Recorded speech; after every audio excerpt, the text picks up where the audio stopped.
Et bonjour à toutes et à tous, c'est Sako0, j'espère que vous allez bien. De mon côté, ça va super. Aujourd'hui, on se retrouve pour parler de la naissance de Xbox, qui est une filiale de Microsoft. On va voir pourquoi elle a été créée, dans quel but, un peu comment, mais aussi et surtout, pourquoi elle a failli ne jamais exister.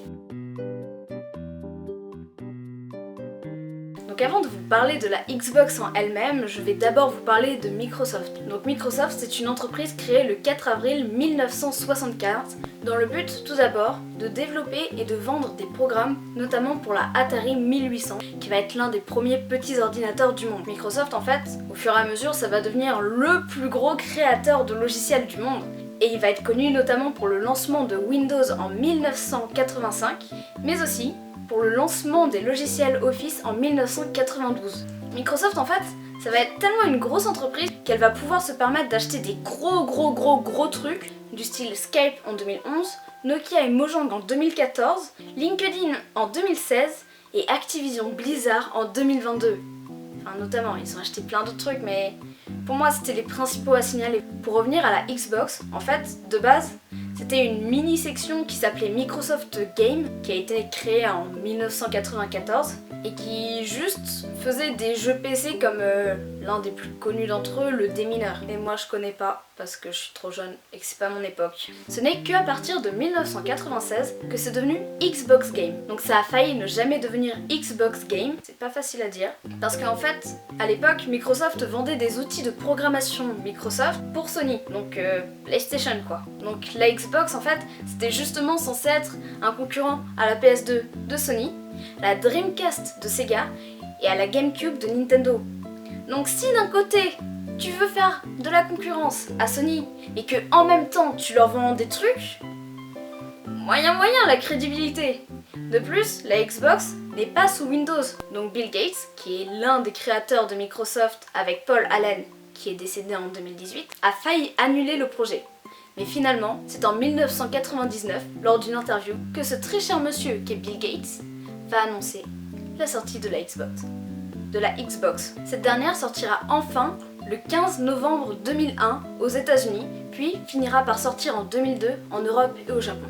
Après la sortie de la Xbox en 2001, du coup aux États-Unis, puis 2002 en Europe et au Japon, Microsoft va sortir la Xbox 360 en novembre 2005 aux États-Unis, mais aussi en décembre 2005 en Europe et au Japon. À partir de la Xbox 360, on va avoir des sortes de remakes de la console, mais qui vont être de plus en plus performants. On va avoir par exemple en 2010 la Xbox 360S, qui justement va être plus performante que la Xbox 360 classique, mais qui ne fera pas vraiment partie d'une nouvelle génération de consoles. En 2010 aussi, on va avoir la sortie de Sport Kinect, qui va venir avec la Kinect. Donc c'est un petit détecteur qui va permettre aux joueurs de jouer à la Xbox sans manette. Et donc du coup d'être libre de tous ses mouvements. Genre trop bien! Ensuite, en 2013, Microsoft va sortir la Xbox 360E, qui va justement être le dernier remake de la série des 360. Parce que quelques mois plus tard, va sortir la nouvelle génération de consoles Xbox, la Xbox One, qui du coup est sortie elle aussi en 2013.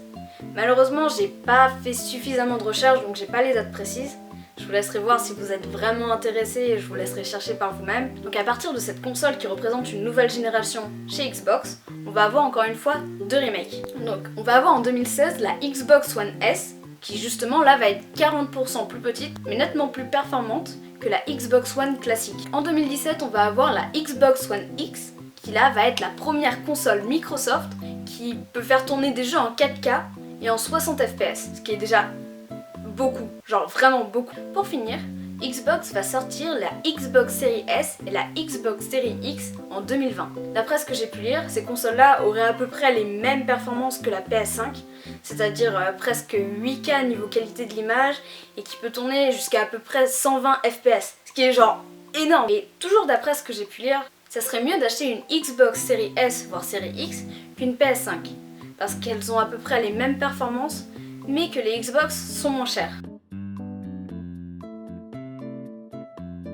Tiens, d'ailleurs j'ai une petite anecdote concernant le logo de Xbox.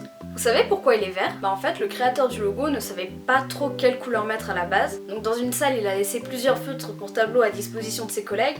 Et ses collègues, en les prenant, ils ont laissé qu'une seule couleur. Le vert. Voilà, une petite anecdote que j'ai trouvée vraiment super marrante. parce que au final, le logo de Xbox, il est vert parce que personne ne voulait du vert quoi. Donc voilà, j'espère que cette vidéo vous aura plu. C'est pas totalement fini, j'ai encore 2-3 trucs à vous dire. Notamment merci beaucoup sur les retours ultra positifs que j'ai pu avoir sur ma première vidéo. Genre, ça me fait vraiment plaisir, merci beaucoup. Mais aussi que cette vidéo c'est la première d'une série de 5, celle-là comprise, qui vont parler de la naissance des plus grands noms des jeux vidéo. Donc si Xbox a été choisie en premier, c'est parce que c'est la plus récente. Donc je vais faire de la plus récente à la plus vieille. Et dedans en fait je vais vous parler de PlayStation, de Atari, de Sega, de Nintendo et du coup bah là de Xbox. Donc n'hésitez pas à vous abonner pour suivre tout ça si jamais ça vous intéresse. Et aussi je tenais à m'excuser parce que j'ai toujours pas de jingle. Mais que je compte en faire un, j'espère si j'ai le temps. Voilà. Pour le moment il va falloir vous contenter d'un écran noir avec des mots. Je suis désolée, vraiment. Donc voilà. Merci à tous, genre vraiment, d'être restés jusque là. Bah ça me fait juste vraiment plaisir de savoir que des gens regardent mes vidéos et s'y intéressent. Enfin, sur ce, j'espère vraiment que ça vous aura plu. J'ai fait des gros efforts au niveau de la qualité et du montage. J'essaye d'écouter tous vos conseils et puis de les mettre en place si ça me plaît parce que parfois il y a des idées qui ne correspondent pas vraiment à ce que je souhaite faire. Mais j'essaye de vous écouter un maximum quand même et de tout faire pour m'améliorer.